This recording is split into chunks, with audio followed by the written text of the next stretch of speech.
మీ business ఏదైనా మీ ఊర్లో promotion చేయాలంటే అది సుమన్ టీవీతోనే సాధ్యం. ఇప్పుడే సంప్రదించండి. నా మాటే శాసనం, ప్రజలైన ధైర్యం అంటూ గత 14 సంవత్సరాలుగా ఒక మహిళ ఎనలేని శ్రమను పోగేసుకొని తన పోరాటాన్ని ఒకే జెండాని చేత పట్టుకొని మరో జెండాని పట్టుకోకుండా అలా ముందుకు సాగుకుంటూ ఎన్నో ఉన్నత శిఖరాలను అధిరోధించి తనకంటూ ఒక గుర్తింపును పొందుతున్నారు ఒక మహిళ. ఎవరా అనుకుంటున్నారా? తనే నాగలక్ష్మి గారు. ఈ రోజు మన స్టూడియోలో వచ్చేసి కాంగ్రెస్ పార్టీ అభ్యర్థి నాగలక్ష్మి గారు మనతో ఉన్నారు. మరైతే వారితోటి కొన్ని విషయాలని మనం తెలుసుకుందాం. నమస్తే నాగలక్ష్మి గారు. నమస్తే అండి. ఇప్పుడు ఉన్న హోరాహోరీ పోటీలో వైసీపీ తరఫున నేను ఒక్కడనే చాలు, నాకు ఎవ్వరూ అవసరం లేదు, ప్రజలు నాకున్నారు అంటూ ఆయన ముందుకొచ్చేశారు. మరోసారి కావాలి అని అనుకుంటున్నారు. మరోసారి ఆ ఒక్క సీట్ నేనే గెలుచుకుంటాను అనేసి అంటున్నారు. అండ్ అలాగే చంద్రబాబు గారు అండ్ పవన్ కళ్యాణ్ గారు అలాగే బీజేపీ మూకుమడిగా అయిపోయి లేదు ఈసారి వచ్చేది మేమే అన్నట్టు వాళ్ళు ముందడిగి. సో అటువైపు ఒకరు, ఇటువైపు ముగ్గురు. ఇప్పుడు ఉన్న ఇలాంటి క్రిటికల్ సిచ్యువేషన్ లో సో మీరేం చేయబోతున్నారు? ప్రజల నుంచి మద్దతు అనేది ఏ విధంగా ఉంది? ప్రజల నుంచి మద్దతు అయితే ఖచ్చితంగా నాకు ఉంటుంది అని నేను ఆశిస్తున్నా. సో ఎందుకంటే బీజేపీ, టీడీపీ, వైసీపీ, జనసేన ఈ 4 పార్టీలని తీసుకుంటే ఆంధ్రప్రదేశ్ రాష్ట్రానికి ఈ 10 సంవత్సరాలు గడిచినటువంటి ఈ 10 సంవత్సరాల్లో మరి ఒకసారి చంద్రబాబు నాయుడు గారు సీఎం గా చేశాడు, మరి జగన్మోహన్ రెడ్డి తర్వాత సీఎం గా అయినటువంటి ఈ 10 సంవత్సరాల కాలంలో ఎక్కడ చూసుకున్నా కానీ మన ఆంధ్రప్రదేశ్ రాష్ట్ర ప్రజలకి మొండి చెయ్యి అనేటువంటిది చూపించినట్లుగా కనిపిస్తుంది. అంటే ఎక్కడ కూడా అభివృద్ధి అనేటువంటిది ఈ రాష్ట్రానికి లేదు. ప్రత్యేక హోదా తీసుకురాలేకపోయారు, ప్రత్యేక ప్యాకేజ్ తీసుకురాలేకపోయారు, కనీసం ఒక రాజధాని అనేటువంటిది ఆంధ్రప్రదేశ్ కి అందించలేనటువంటి అసలు వాళ్ళు చేసినటువంటి పరిపాలన చూస్తే పక్కా దేశాలలో కూడా విమర్శించుకునేటువంటి రీతిగా మన రాష్ట్రాన్ని హేళన చేసేటువంటి రీతిగా ఇప్పుడున్నటువంటి ఇద్దరు నేనా అనేటువంటి చెప్పుకునేటువంటి సీఎంలు చేసినటువంటి పరిపాలన మన ఆంధ్రప్రదేశ్ రాష్ట్ర ప్రజలందరూ చూశారు. సో ఏదేమైనప్పటికీ బీజేపీ పార్టీతో అటు పవన్ కళ్యాణ్ గారితో ఇద్దరితోటి పొత్తు పెట్టుకుని ఆంధ్రప్రదేశ్ లో ఈసారి నేను ఖచ్చితంగా సీఎం అవుతానన్నటువంటి చంద్రబాబు నాయుడు కలలు ఆంధ్రప్రదేశ్ ప్రజలు మాత్రము ఖచ్చితంగా కొట్టేస్తారు. ఎందుకు అనంటే వాళ్ళకు ఉండొచ్చు పోటాపోటీగా మేము గెలుస్తాం, మేము అవుతాము అని. ఎప్పుడైతే మీరు బీజేపీతో పొత్తు పెట్టుకున్నారో, ఎప్పుడైతే బీజేపీకి నీ కాలు ముక్కుతా బాంచనని చెప్పి చంద్రబాబు నాయుడు గారు దాసోహం అయ్యారో అప్పుడే ఈ ఆంధ్రప్రదేశ్ రాష్ట్రంలో ఉన్నటువంటి ప్రజలకి చంద్రబాబు నాయుడు గారి యొక్క మాటల మీద నమ్మకం పోయిందనేటువంటిది నేను ఖచ్చితంగా దృఢంగా చెప్పగలుగుతా. ఎందుకు అంటే బీజేపీ అంటేనే ఇటు మైనారిటీస్ గానీ క్రిస్టియన్స్ గానీ ఎప్పటికీ కూడా ఒక భయమైనటువంటి జర్నీగా కనిపిస్తుంది. బీజేపీ పార్టీ మతతత్వాలు ఒకరికి ఒకరి మధ్య అంటే ఒక కాస్ట్ డౌన్ లో ఉన్నటువంటి వాళ్ళని కూలీ చేయటాలు, మహిళల్ని బట్టలు విప్పి ఊరేగింపులు చేయటాలు, సో పక్క రాష్ట్రాల్లో చూసుకుంటే ఇలాంటివన్నీ కూడా బీజేపీ పార్టీ అధికారంలో ఉంటేనే జరుగుతుంది. ఇలాంటి బీజేపీ పార్టీ తోటి నువ్వు ఎలాగా పొత్తు పెట్టుకుంటావు? అలాంటి బీజేపీ పార్టీతో పవన్ కళ్యాణ్ గారు ఎలా పొత్తు పెట్టుకుంటారు?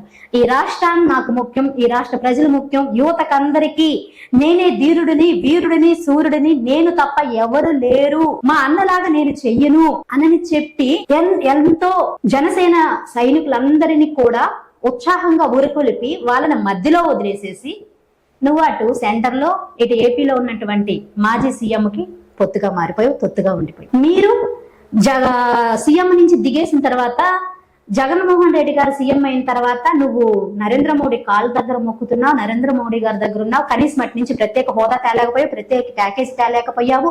24 మంది ఎంపీలని ఇస్తే ఎక్కడ కూడా ఎంపీలు పార్లమెంట్ లో మాట్లాడలేదు. నరేంద్ర మోడీ ఇలా, జగన్ ఇలా అని చెప్పి నువ్వే సభల్లోనూ బహిరంగ మీటింగుల్లోనూ చంద్రబాబు నాయుడు గారు మాట్లాడినటువంటి సందర్భాలు ఉన్నాయి. మరి ఈ రోజున ఆ రోజు నువ్వు మాట్లాడినటువంటి మాటలు ఈ రోజున ఆంధ్రప్రదేశ్ జనాలకి గుర్తుంది, బహుశా నీకు గుర్తు లేకపోవచ్చు. అలాంటిది మీరు అంత ధీమాగా మేమే విన్ అవుతాము అనేటువంటి రీతిలో ఎట్లా ఉన్నారు? సో దీన్ని బట్టి చూస్తే ఏంటంటే ఎక్కడ కూడా ప్రజలు ఆలోచించేటువంటి రీతిలోకి ఖచ్చితంగా వెళ్ళిపోయారు. ఇకపోతే జగన్మోహన్ రెడ్డి గారు ఎవరేమైతే అనుకొని లేదా ఎంతమంది అయితే రాని సింగిల్ గా సింహం వస్తుంది.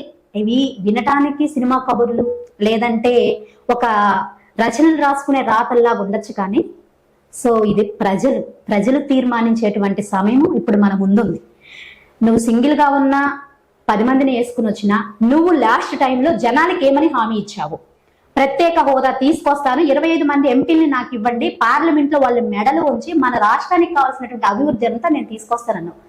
ప్రత్యేక హోదా తేలా, ప్రత్యేక ప్యాకేజీ తేలా, అభివృద్ధి అనేది లేదు, రాజధాని కట్టింది లేదు.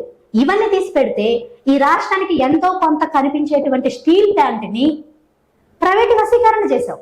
సో దళితుల్ని, ఎస్సీల్ని, మహిళల్ని వీళ్ళందరి మీద ఏమన్నా ఎదురు తిరిగి మాట్లాడితే ఈవెన్ బాడీల్నే డోర్ డెలివరీ చేసావు. నా అక్క, నా చెల్లి, నా అమ్మ, నా అన్న, నా తమ్ముడు అంటున్నావు. ఓకే, గుడ్, రైట్, బానే ఉంది. అనేటువంటి దాంట్లో నువ్వు ఏ విధంగా ఆంధ్రప్రదేశ్ ప్రజలకి ఎంత అన్యాయం చేసావనేది నువ్వు చేసేటువంటి పరిపాలన కాదు, దాంట్లో లోపం అనేది కూడా కనిపించిందని ఈ రోజున ప్రజలు ఖచ్చితంగా చూస్తున్నారు. స్విచ్ నొక్కగానే మీ అకౌంట్ లో డబ్బులు పడుతున్నాయి అని అంటున్నారు. ఎంత నొక్కితే ఎంత పడుతున్నాయి అనేది ఎవరికి అర్థం కావట్లేదు. ఈ రోజున అమ్మఒడి తీసుకొచ్చాను అంటున్నావు. అమ్మఒడి నీ ఓచుకోతలు కోసుకుని వస్తా ఉన్నావు. 15 అన్నావు, 14 అన్నావు, 13 అన్నావు. ఇప్పుడు కొంతమందికి అసలు పడింది లేదు. నువ్వు ఇచ్చిన 3 సార్లు కానీ చెప్పేది నేను 4 సార్లు 5 సార్లు ఇచ్చాను అని అంటున్నావు. అది ఎక్కడుంది? తర్వాత రేషన్ బియ్యం ఖచ్చితంగా పేదవాళ్ళకి అందాల్సినటువంటి రేషన్ బియ్యాన్ని కూడా ఈరోజు చూసుకుంటే వాటిల్లో కూడా నువ్వు తగ్గించినటువంటి రీతిగా ఉన్నావు. ఇవన్నీ ప్రజలు చూస్తున్నారు, గమనిస్తున్నారు. ఎక్కడ కూడా ప్రజలు దేన్ని కూడా వదిలిపెట్టరు, మర్చిపోరు. అందరూ గుర్తు పెట్టుకునే ఉన్నారు, అందరూ గుర్తు పెట్టుకుంటూ ఉన్నారు. సో ఇటు చూస్తే మతతత్వం లేదంటే ఏకగ్రీవంగా ఒకళ్ళనే మనం పూర్తి చేయాలి, మన రాజ్యాంగ సిద్ధాంతాన్ని తారుమారు చేయాలి, హిందూస్ ఉండే ఉండాలి అనేటువంటి సిద్ధాంతాన్ని రూపుమార్చాలన్నటువంటి బీజేపీ పార్టీతో ఈ రోజు పొత్తు పెట్టుకున్నటువంటి చంద్రబాబు నాయుడికి ఆంధ్రప్రదేశ్ రాష్ట్ర ప్రజలు ఖచ్చితంగా ఏదో ఒక తీర్మానం తీసుకుని ఆయనకు బుద్ధి చెప్తారు. సో జగన్మోహన్ రెడ్డి విషయంలోకి వస్తే పోయినసారి ఆయన ఇచ్చినటువంటి హామీల్ని చాలా వాటికి తప్పినట్లుగా కనిపిస్తుంది.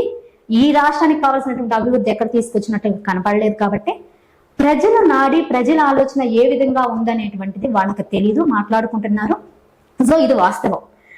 ఇంకపోతే మీరు అన్నారు మన ఒంగోలు కాన్స్టిట్యున్సీ వరకు చూసుకుంటే, అంటే రాష్ట్రం అయిపోయింది, ఇప్పుడు నేను ఒంగోలు కాన్స్టిట్యున్సీ, దామచర్ల జనార్దన్, తర్వాత బాలినేని శ్రీనివాస్ రెడ్డి గారు. సో వాస్తవానికి చెప్పాలి అంటే ఇద్దరు చాలా గట్టి పోటీ ఇచ్చేటువంటి వాళ్లే.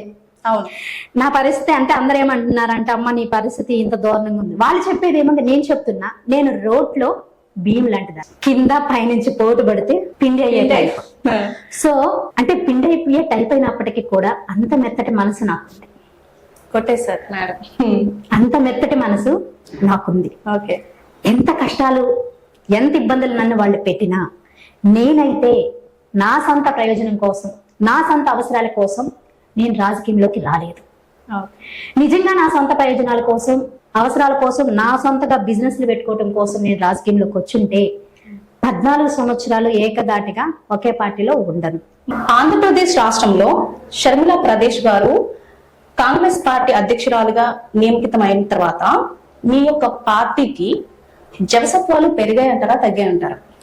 ఖచ్చితంగా పెరిగారనే చెప్తాం. ఎందుకు అంటే రాజన్న బిడ్డ, మా పెద్ద ఆయన కళ్ళు కన్నటువంటి, ప్రజలకి కావలసిన ప్రతి మేలు చేసినటువంటి రాజశేఖర్ రెడ్డి ఆయన యొక్క ఆశయాలని, ఆయన యొక్క ఆలోచన విధానాన్ని మళ్ళీ తిరిగి ఈ రాష్ట్ర ప్రజలకు అందించడానికి ఆయన వారసురాలుగా షర్మిలమ్మ కాంగ్రెస్ పార్టీలోకి వచ్చింది అని చాలా మంది సంతోషించారు. చాలా మంది కాంగ్రెస్ పార్టీలోకి జాయిన్ అయ్యారు.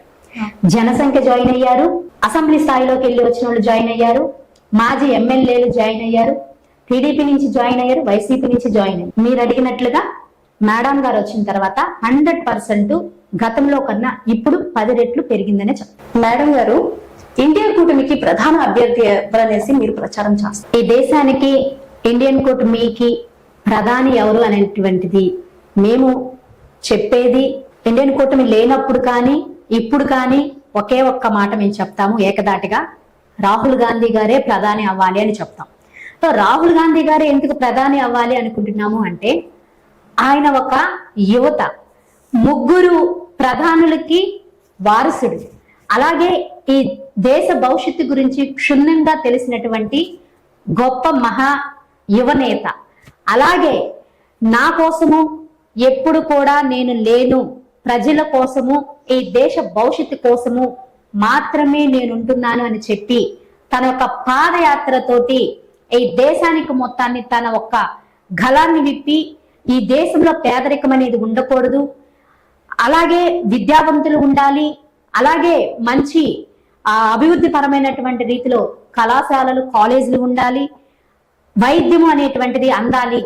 ప్రతి ఒక్కటి చూసుకున్న యువత అందరూ కూడా మంచిది సురక్షితమైనటువంటి ఒక నేషనల్ స్థాయిలో ఉన్నటువంటి ఉద్యోగమైనటువంటి ప్రయాణాలలో ఉండాలి. ఏది ఏమైనప్పటికీ ఈ దేశానికి ఈ రాష్ట్రాల్లో కూడా యువత ముందుండాలి, మంచి మార్గంలో ఉండాలి, పేదరికం నిర్మూలన అవ్వాలి, మతతత్వం కులతత్వం ఉండకూడదు. మనందరము ఒకటైనటువంటి ఏకతాటి మాటతో చెప్తున్నటువంటి మా యువ నాయకుడు రాహుల్ గాంధీ గారే ఈ దేశ ప్రధాని అయితే బాగుంటుంది అనేటువంటిది మాత్రమే మేము అందరికీ తెలియజేస్తాం.